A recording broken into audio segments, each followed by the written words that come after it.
Čau lidi, dneska budu ochutnávat tady hotkovou vatu. Jdem na to. Tam otevřu. Dobrý, mám to otevřený.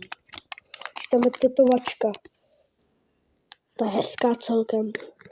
To asi dám to, možná si dám, možná. Tak. Dám pryč tu tetovačku. Tak to jdu ochutnat. Jo. Tak dám si. Tak.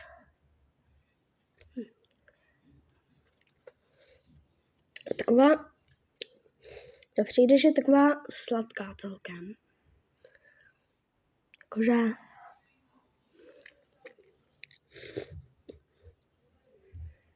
no nevím, no. Taková 5,5 z 10 bych tomu dal. Tak to je všechno. Tak čau.